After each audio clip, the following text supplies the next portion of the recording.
Last time जो हमने discuss किया था वो हमारा टॉपिक था स्ट्रेस का। ठीक है, स्ट्रेस की हमने जिसमें मुख्तलिफ टाइप्स डिस्कस की थी। इसके अलावा कुछ हमारे लोड के टॉपिक्स मिस हो गए थे, वो हमने डिस्कस किए थे। तो मैं अगेन बताता चलूँ कि आप हमारा चैनल सब्सक्राइब करें, बेल आइकन को लाइक करें, हमारे वीडियो को लाइक भी किया करें, ताकि इसमें हमारी मोटिवेशन भी होती है। दूसरा ये है कि आपको इसमें ये फ़ायदा है कि आप कोई वीडियोस तरतीब से मिलती रहेंगी। टॉपिक बीच में से कोई स्किप हो जाए तो फिर जब नेक्स्ट टॉपिक हम समझाते हैं तो फिर आपको पिछला टॉपिक समझ में नहीं आ रहा होगा, फिर आप अगला टॉपिक नहीं समझ पाओगे, फिर आप यही कहोगे कि समझ में नहीं आई। तो इसके लिए यही होता है कि आप वीडियो सारी तरतीब वाइज देखें ताकि आपको समझ में आती रहे सारी चीज़ें। और इंशाल्लाह बहुत फ़ायदे की वीडियोज़ आपको ये जब आप वीडियोज़ देखेंगे आपको पता रहेगा कि वाकई ही बहुत टाइम की बचत है, यानी कि आपको उस चीज़ का खुलासा मिल जाता है। ठीक है, तो आपको बाद में अपने सिर्फ एक बार उसको टॉपिक को देख लेना है, आपको टॉपिक को क्लियर हो जाएगा। ठीक है, तो नेक्स्ट टॉपिक हमारा जो है वो है स्ट्रेन का। ठीक है, स्ट्रेन क्या होता है कि जब भी आप किसी, जिस तरह हमने जो स्ट्रेस डिस्कस किया था, स्ट्रेस क्या था, ये वही बात है कि आप वीडियो जब देखोगे आपको पता रहेगा। अब स्ट्रेस क्या था कि आप इसके ऊपर लोड लगाओ और उसकी वजह से उसके अंदर जो इंटरनल रेजिस्टेंस क्रिएट हो उसको आप कहोगे स्ट्रेस। अब वो रेजिस्टेंस मैंने बताया था कि एक लिमिट तक होगी, जैसे ही वो लिमिट क्रॉस हो जाएगी अब क्या होगा, उसमें चेंजेस आने शुरू हो जाएंगी। ठीक है, तो जो चेंजेस आना शुरू होंगी उसको आप कहोगे स्ट्रेन। ठीक है, यानी कि स्ट्रेस की लिमिट के बाद, जब स्ट्रेस आप एक लिमिट तक बर्दाश्त करेगा उसके बाद स्ट्रक्चर चेंज होना शुरू हो जाएगा। तो जब स्ट्रक्चर चेंज होना शुरू हो जाएगा इसको आप कहोगे कि इसमें आप स्ट्रेन क्रिएट हो गई है। ठीक है, स्ट्रेन होती है कि चेंज इन स्ट्रक्चर। ठीक है, लिमिट के बाद जब उसमें स्ट्रक्चर में चेंज आना शुरू होती है तो उसको आप कहते हो स्ट्रेन। उसके अंदर पहली इसकी किस्म है टेंसाइल स्ट्रेन। वो जिस तरह हम सारे उसी तरह जैसे हमने लास्ट टाइम डिस्कस किए थे स्ट्रेस और ये सारे। ठीक है, टेंसाइल था, ठीक है, इसको आप ऐसे खींचोगे, कंप्रेसिव था, आप उसको ऐसे कंप्रेस करोगे।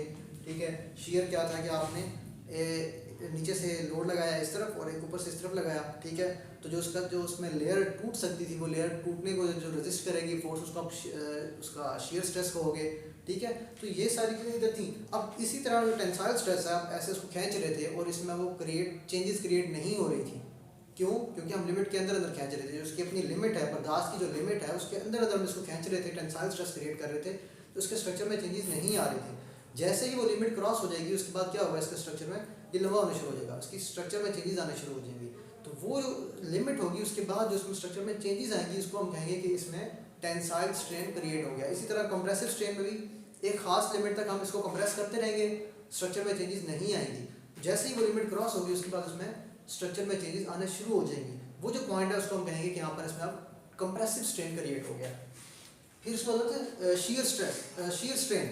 शीयर स्ट्रेस ये मैंने बताया ठीक है, ऐसे था कि इसमें लेयर्स टूटने की कोशिश होती है कि लेयर्स टूट जाएं, लेयर्स की फॉर्म में इसकी अलहदगी हो, जिस तरह वायर्स होती हैं। ठीक है, मुख्तलिफ शीट्स बनाई जाती हैं, तो उसमें हम यही फिनोमेना यूज़ करते हैं। ठीक है, शीयर स्ट्रेस यूज़ करते हैं। तो जब एक लिमिट तक तो वो नहीं टूटेगी, लेकिन जैसे ही वो लिमिट क्रॉस होगी उसके बाद क्या होगा, वो लेयर्स टूटने शुरू हो जाएंगी। तो जहाँ पर वो लिमिट क्रॉस होगी हम कहेंगे यहाँ पर इसमें शीयर स्ट्रेन, क्योंकि शीयर स्ट्रेस की वजह से स्ट्रेन प्रोड्यूस हुआ, तो हम कहेंगे कि शीयर स्ट्रेन जो है वो प्रोड्यूस हो गया। ठीक है, फिर इसमें एक नया एक वो है, ये टेंसाइल स्ट्रेस ही की एक थोड़ा समझ लो कि एक्सटेंशन है। टेंसाइल स्ट्रेस में क्या था कि हम एक लोड लगाते हैं, अगर वही एक लोड हम उस पर 3 डायरेक्शन में लगाएं, 3 परपेंडिकुलर डायरेक्शन में लोड लगाएंगे तो स्ट्रेस लगाएंगे, स्ट्रेस प्रोड्यूस होगा उनके 3 परपेंडिकुलर डायरेक्शन में। एक्चुअली लोड लगा, ठीक है, उस लोड की वजह से 3 परपेंडिकुलर डायरेक्शन में स्ट्रेस क्रिएट हुआ, और उसी 3 परपेंडिकुलर डायरेक्शन में जब स्ट्रेस होगा तो 3 परपेंडिकुलर डायरेक्शन में स्ट्रेन भी क्रिएट होगा। ठीक है, तो उन 3 परपेंडिकुलर डायरेक्शंस की वजह से, अब मिसाल के तौर पर एक बॉडी है उस पर हमने एक लोड लगाया परपेंडिकुलर, यानी कि होंगे तीनों परपेंडिकुलर, लेकिन एक एक्स एक्सिस के अलोंग, ठीक है, एक वाई एक्सिस के अलोंग और एक जेड एक्सिस के अलोंग 3 लोड लगाएंगे तो क्या होगा, उसकी लेंथ, विड्थ और हाइट तीनों में चेंजेस आएंगे, क्योंकि 3 परपेंडिकुलर डायरेक्शन में। अगर एक लेंथ के अलोंग है, दूसरा विड्थ के अलोंग होगा और तीसरा हाइट के अलोंग होगा। जब तीनों डायरेक्शन में उस पर स्ट्रेस लगाया जाएगा तो अब उसमें जो स्ट्रेन क्रिएट होगा वो कौन सा स्ट्रेन होगा, वॉल्यूमेट्रिक स्ट्रेन, यानी कि पूरी बॉडी का वॉल्यूम चेंज होगा। ठीक है, तो ये होता है वॉल्यूमेट्रिक स्ट्रेन। ठीक है, इसकी जो टाइप, इसका जो शीयर स्ट्रेन की जो नोटेशन होती है वो हम यूज़ करते हैं फाई। ठीक है, कंप्रेसिव स्ट्रेन के लिए सिंपल है, कंप्रेसिव कर लो, उसको टेंसाइल करना है तो आपने एप्सिलॉन टी कर लेना है। ठीक है, और वॉल्यूमेट्रिक के लिए एप्सिलॉन वी हो जाएगा। इनके लिए सिंपल है, तो ये चीज़ है। उसके बाद क्या होता है, इसका जो टेंसाइल स्ट्रेस का जो फार्मूला होता है, टेंसाइल स्ट्रेस का फार्मूला क्या होगा, डेल्टा एल बाय एल। ठीक है, टेंसाइल स्ट्रेस का फार्मूला हो जाएगा डेल्टा एल बाय एल। उसके बाद नेक्स्ट है कंप्रेसिव स्ट्रेन। टेंसाइल स्ट्रेन है और कंप्रेसिव स्ट्रेन, ये स्ट्रेन है असल में, ठीक है। तो स्ट्रेन, टेंसाइल स्ट्रेन और कंप्रेसिव स्ट्रेन का फार्मूला सेम होगा, क्योंकि दोनों में जो उसकी लेंथ है उसी में ही चेंज आ रही है, या उसकी लेंथ बढ़ रही है या उसकी लेंथ कम हो रही है। दोनों केसेस के अंदर उसकी लेंथ में चेंज आ रही है, इसलिए हम दोनों के लिए सेम रख लेते हैं, ठीक है। इसका यूनिट क्या बनेगा, क्योंकि लेंथ की यूनिट भी मीटर है और इसकी यूनिट भी मीटर है, जब मीटर मीटर से कैंसिल हो जाएगा और यूनिट इसकी क्या बनेगी, ये यूनिट लेस हो जाएगा, ठीक है। तो इसकी यूनिट नहीं होती, ठीक है, ये यूनिट लेस होता है। उसके बाद इस तरह वॉल्यूमेट्रिक स्ट्रेन है हमारे पास, इस वॉल्यूमेट्रिक स्ट्रेन की यूनिट क्या बनेगी, वॉल्यूमेट्रिक स्ट्रेन का फार्मूला क्या होता है, C इंटू 1 माइनस 2 म्यू, ठीक है। तो ये इसका फार्मूला होता है वॉल्यूमेट्रिक स्ट्रेन का। इसमें जो C है, ये C क्या चीज़ है, ये बल्क मॉडुलस है, ये हम आगे जाकर डिस्कस कर लेंगे। C बल्क मॉडुलस है, और जो म्यू है, C बल्क मॉडुलस, म्यू जो है ये होगा हमारे पास,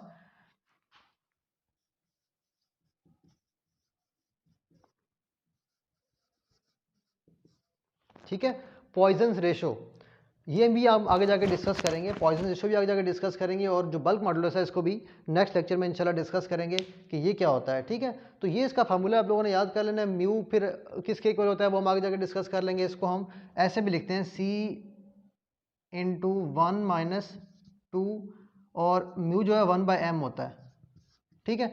तो 1/m होगा तो ये 2/m बन जाएगा। आपकी बुक्स के अंदर जो है वो 1 माइनस 2/m लिखा हुआ होगा, तो कंफ्यूज नहीं होना, वो यही चीज़ होती है, म्यू की जगह पर उसने 1/m लिखा हुआ है, ठीक है। तो वो एक ही चीज़ है। उसके बाद एक चीज़ भी जो मिस हो गई है, शेयर स्ट्रेन, ठीक है। शेयर स्ट्रेन जो है इसकी कोई यूनिट नहीं होती, इसको हम रेडियंस में मेजर करते हैं, और रेडियंस एक्चुअली कोई यूनिट नहीं है, एक सिर्फ एक एंगल है, ठीक है। तो इसको आप कहते हैं ये भी यूनिटलेस है, ठीक है। तो ये था हमारा आज का टॉपिक, ठीक है। स्ट्रेन और उसकी मुख्तलिफ जो टाइप्स हैं जो पढ़ी जाती हैं ज़्यादातर नॉर्मली, तो ये उसकी टाइप्स हैं, और इसकी यूनिट और उसका फार्मूला हमने सब कुछ डिस्कस कर लिया। अगर इसमें से आपको कोई चीज़ समझ में नहीं आई है तो आप मुझे कमेंट में बताएं, इंशाल्लाह इसको भी हम डिस्कस कर लेंगे। और मैं अगेन आपको बताता चलूँ कि जो हम लोग ये जो हम पढ़ रहे हैं, ये हमारा चैप्टर नंबर 2 है। डिप्लोमा के जो स्टूडेंट्स हैं थर्ड ईयर के ज़्यादातर बेसिकली, क्योंकि अमूमन थर्ड ईयर में मशीन डिज़ाइन पढ़ाई जाती है, मशीन डिज़ाइन हो गई, स्ट्रेंथ ऑफ मटेरियल हो गई, इन सब में इसका एप्लीकेशन हो जाता है, ठीक है।